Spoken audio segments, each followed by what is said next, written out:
Bonjour, c'est Jean-Marc, je suis heureux de vous retrouver pour un nouvel épisode de Destin criminel sur Hit Sensation 85. Aujourd'hui, nous allons évoquer le cas de Richard Trenton Chase, qui a été surnommé par la presse le vampire de Sacramento.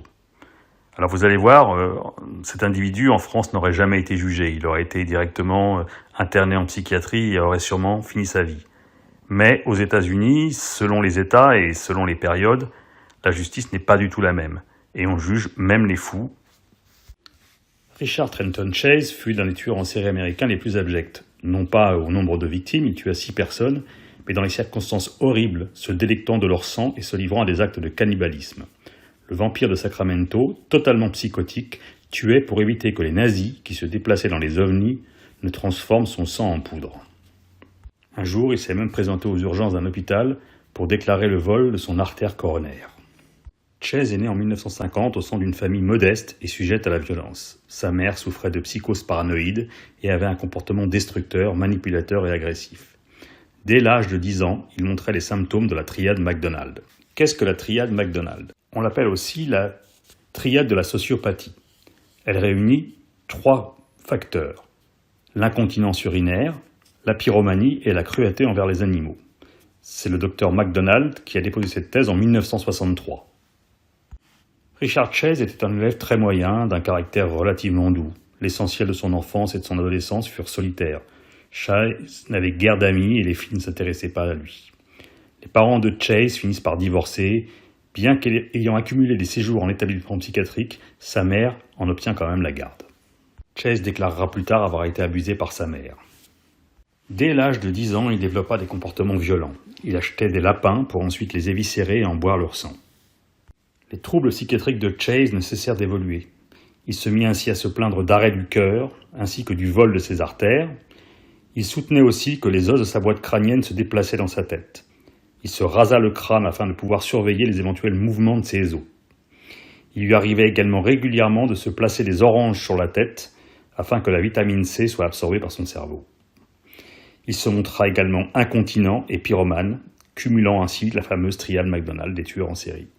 Et pour ne rien arranger, Chase devient alcoolique et toxicomane. Il finira par quitter sa mère et louer un appartement dont il condamna l'unique entrée et se persuada de l'existence d'un passage secret à travers les murs des toilettes.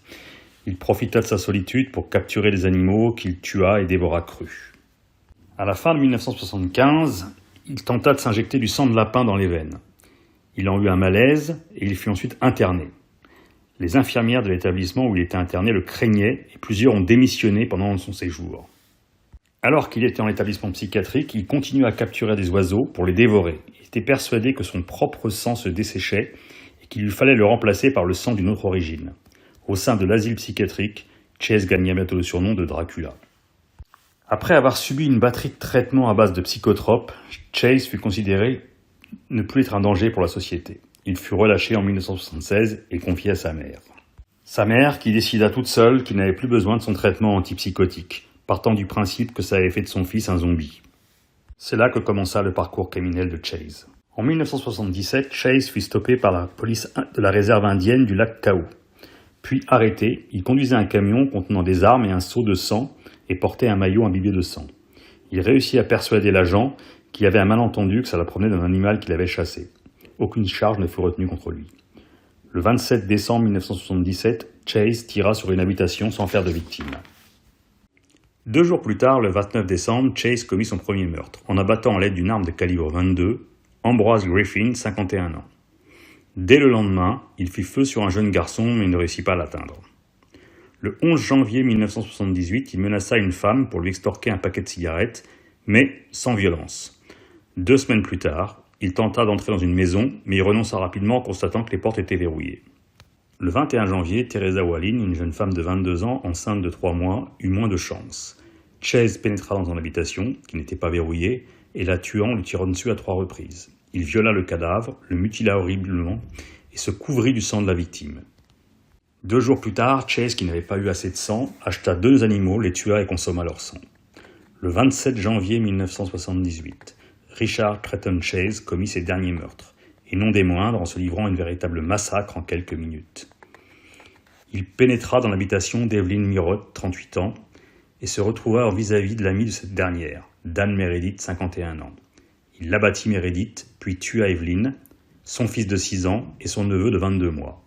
Comme la fois précédente, il viola la dépouille d'Evelyn et mutila le corps. Lorsque quelqu'un sonna à la porte des victimes, Chase prit peur et prit la fuite, non sans emporter le corps du bébé avec lui. Bon, la suite est particulièrement horrible, donc je vous préviens avant.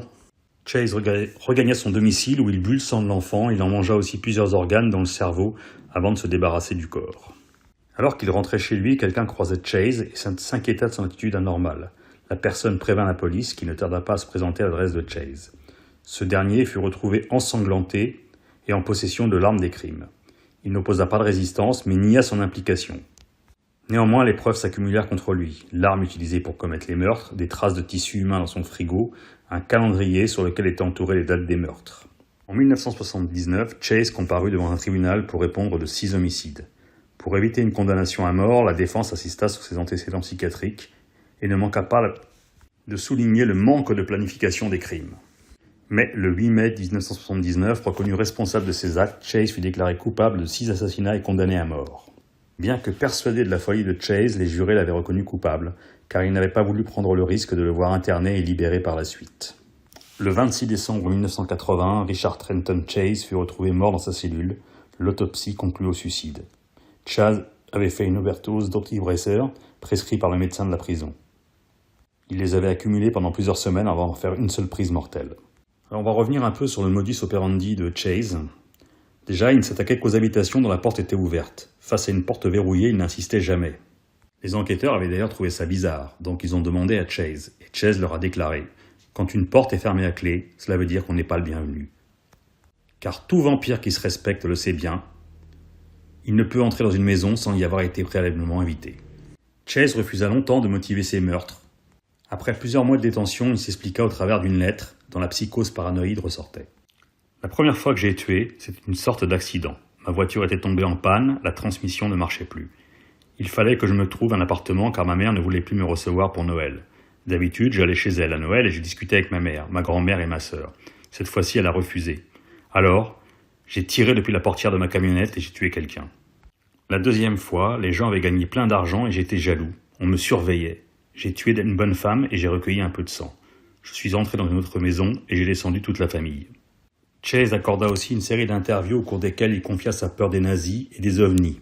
Il assura que les nazis voulaient transformer son sang en poudre et qu'il avait été obligé de le tuer pour survivre. Il estimait que n'importe qui aurait fait pareil que lui. Il réclamait d'ailleurs un radar afin qu'on puisse intercepter les ovnis nazis.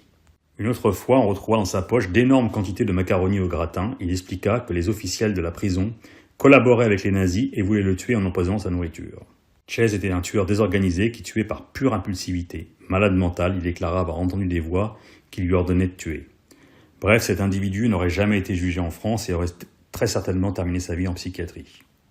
Son histoire a été reprise au cinéma dans le film Le sang du châtiment, sortant en 1988. Maurice Le Dantec s'est inspiré de Chase pour le tueur de la première partie de son roman Les Racines du Mal, publié en 1995. En septembre 2007, une bande dessinée intitulée Le Vampire de Sacramento a été publiée chez Soleil Productions. Il existe des ouvrages plus détaillés sur sa vie, mais ils sont en anglais. Vous pourrez trouver aussi quelques documentaires en français sur YouTube. Je vous remercie de m'avoir écouté et je vous dis à bientôt pour un nouveau Destin criminel sur Hit Sensation 85.